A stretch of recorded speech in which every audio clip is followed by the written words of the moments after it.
the second notorious serial killer in America. He targeted 71 women and killed them. Why he committed this heinous crime? What pushed him to do such a thing? Let's meet Gary Leon Ridgway, the so-called Green River Killer. But before we start our story, if you are new to this channel, please subscribe, like, and hit that notification button to be updated with life's amazing stories. February 18, 1949, Mary Ridgway gave birth to her son Gary Leon Ridgway in Salt Lake City, Utah. Gary was the second of 3 children to Mary and Thomas Ridgeway. His experience was not as good as he was growing up while at his parents' home. His relatives say his mother is strict. In addition, he also often hears the loud and ruthless argument of his parents. Plus, the hostess seems to be spreading their towns. His father was furious when he saw the hostess, product of the troubled family, and he had the Ineo lysis that he brought up to 13 years old. It is a class of involuntary urination, where it is not easy to control a person's urination. In Gary's case, he was late at night peeing in his bed. His mother helps him clean his bed whenever it happens.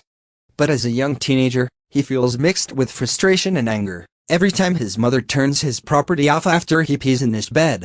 Eventually, he started thinking bad things about his mother, who once reached the point that he wanted to kill her.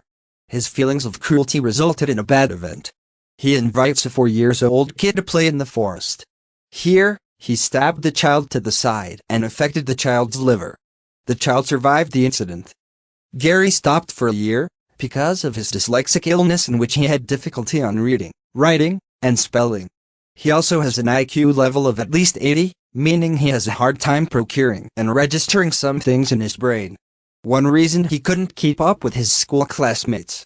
He graduated high school in 1969 at the age of 20 years old. After graduating from high school, he married his girlfriend. Gary joined the United States Navy and served on a supply ship where he learned self-defense upon their training. But he also started to get tempted, because while he was serving in the Navy, he had intercourse with a different woman, and mostly a woman for hire. Because of this, he had gonorrhea disease, a class of diseases that originate and infect through intercourse. There, he began to hate women offering services. To get revenge, he still has sex with them but doesn't use protection so he can have it infected with his illness. Gary remarried to his second wife in 1973. His wife described Gary as a religious man who allegedly made his habit look like a literal human god. It always cried after the pastor's sermon. He reads a Bible at home and work, and always tells his wife to follow their pastor's preachers. Soon, as his father is, he also became a mouthpiece of hatred for the estranged women in their hometown. But despite this, his 2 wives admit that Gary is so much in intercourse. No day could pass without having sexual intercourse with him. Even in public places or forested areas, it is appealing to his wife. Gary had a son with his second wife. His son's story from his perspective was that Gary was a normal father, kind, and always with him. But beyond the knowledge of his son, his father is already using him for his secret. In 1980, his ghastly plan began. He was first arrested for assaulting a female for hire.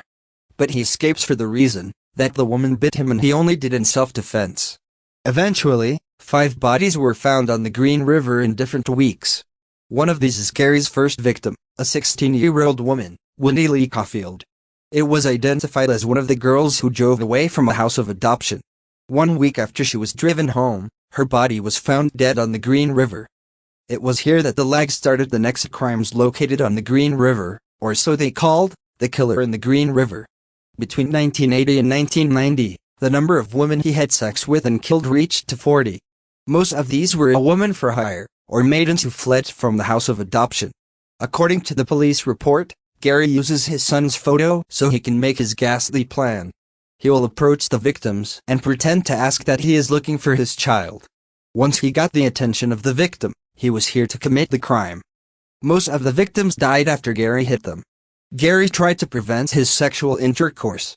It reached the point that he was still returning the dead body, and then he would do an intercourse again so he could not kill the woman again. But he still couldn't resist the loud call of the flesh. In 1982, the police formed a task force that foothold to find the culprit in the crime. It was called the Green River Task Force. In 1983, Gary was identified as one of the culprits. after a witness pointed him out in the loss of a female for hire. Gary denies the accusation to him, and this is proven by the truth teller after he underwent a lie detector test. After police checked Gary's record, they saw a suspicious report. It was recorded that Gary was seen with a female for hire in a parked vehicle. Police are investigating the scene, and there they discover a woman's body. In 1987, police obtained a warrant for permission to search Gary's home and working premises. But after a thorough search, police failed to find evidence against Gary. Due to the failed investigation, police had just asked for a DNA sample from Gary. They take a sample of hair and saliva from him. But at the time, the technology had not yet advanced. So, the police could not determine if the sample they had obtained was compatible with the evidence left in the victims' bodies, so he was not caught in those days. A few years later, America's forensic investigation and DNA analysis became advanced, so they repeated the DNA test. In 2001, the DNA test results came out and Gary's DNA results matched the simile found in the victims' bodies. Gary was arrested while he was on his way home from his job. At first, he denied the allegation to him but eventually admitted it as well. He was initially sentenced to death, but was reduced to life imprisonment only after his lawyer negotiated a plea bargaining agreement. This is a way in which Gary will admit the allegation to him, and he will cooperate with the authorities in exchange for lowering the cradle sentence. November 2003, here, Gary tells the location where he hid the body of his victims. Most of his victims were killed inside the town of King Country, Washington.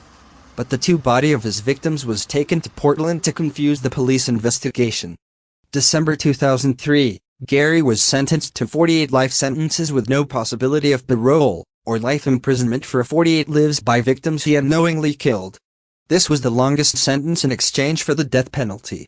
He was also charged with an additional 10 years in prison for each victim for throwing or destroying evidence against him.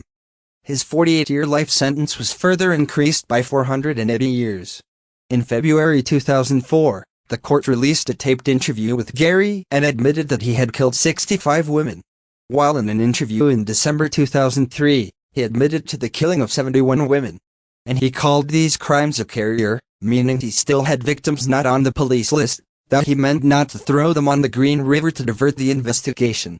His victims were women aged 14 to 38 years old as well as in a police report. The remains of the victims were found at various King Country parties. Gary Ridgway is a young product of a chaotic family.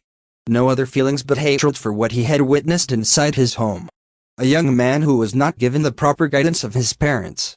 A man who chose to retaliate against women without resistance. A revenge that is unfair. Because of his dark and turbulent past from childhood to adulthood, he was affected by her cheap thoughts to torment and seduce women who were indifferent and conscious. Thank you for watching. Please don't forget to subscribe to be updated with our new videos with life amazing stories.